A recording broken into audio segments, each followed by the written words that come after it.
This is the scientific age. You cannot escape it. No one in the East can, no one in the West can. This is the scientific age. ایک عجیب محبت تھی پاکستان کے لیے جو unconditional تھی کہ پاکستان کچھ بھی کر لے میرا ملک ہے. کسی اور ملک کی نیشنلٹی نہیں لی کیونکہ نہیں چاہتے تھے کہ یہ انعام جس کی وہ امید رکھتے تھے کسی اور ملک کے ساتھ منسلک ہو. میرا نام ذاکر تھاور ہے اور میں سلام فلم کا کو کریٹر اور کو پروڈیوسر.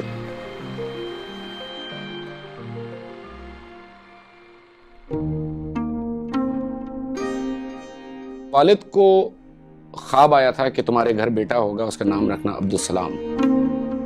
یہ بچہ ہے وہ بہت اپنا نام روشن کرے گا.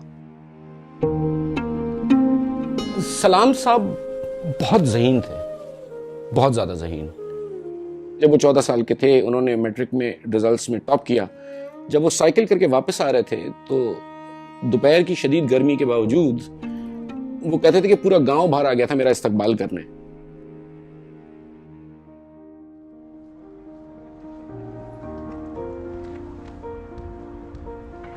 کیمبرج میں بہت کم ساؤتھ ایشین چہرے نظر آیا کرتے تھے, لیکن وہاں پر سلام کو خود یہ اندازہ ہوا, ان کے بیٹے کہتے ہیں کہ he realized how good he was.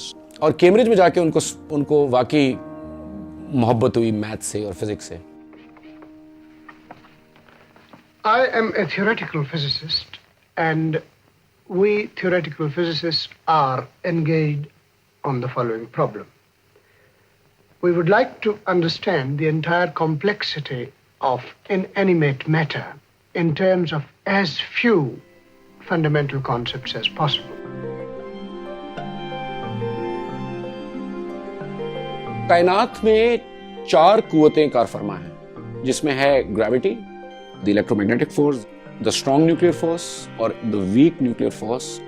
Einstein کا یہ خواب تھا کہ الیکٹرو میگنیٹک فورس اور گریوٹی کو یونیفائی کیا جائے اور مرتے دم تک آئنسٹائن اس کاوش میں لگے رہے. سلام اور ان کے ساتھیوں نے ویک نیوکلیئر فورس اور الیکٹرو میگنیٹک فورس کے حوالے سے یہ ثابت کیا کہ یہ 2 علیحدہ نہیں بلکہ ایک ہی بنیادی قوت کی مختلف اشکال ہیں. اور اس کام کا نام ہے الیکٹرو ویک یونیفیکیشن, اور 1979 کا جو نوبیل پرائز تھا فار فزکس وہ دیا گیا ڈاکٹر عبدالسلام, شیلڈن گلاشا اور اسٹیون وائنبرگ. ایک پاکستانی کا فزکس کی عظیم جو خواب ہے اس کی طرف ایک قدم آگے لے جانا قرۂ ارض پہ جو علم ہے اس کو بہت بہت بڑی بات ہے.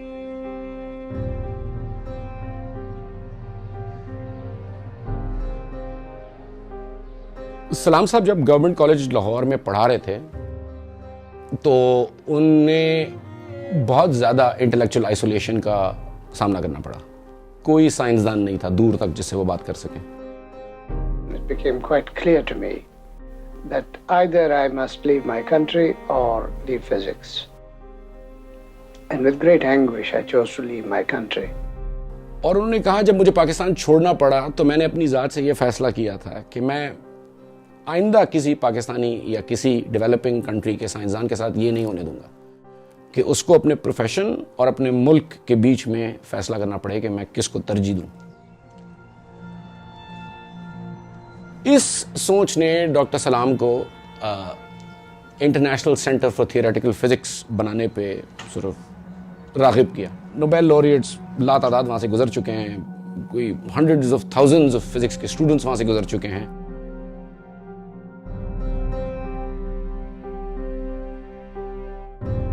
پاکستان میں تمام سائنٹیفک کاوش میں آلموسٹ تمام میں کے پیچھے ڈاکٹر عبدالسلام کا ہاتھ.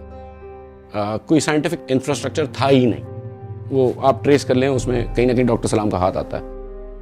اگر نام لیں تو سپارکو ہو گیا, کنوپ ہو گیا, Nathia Gali summer school, I think the national centre for physics Islamabad میں.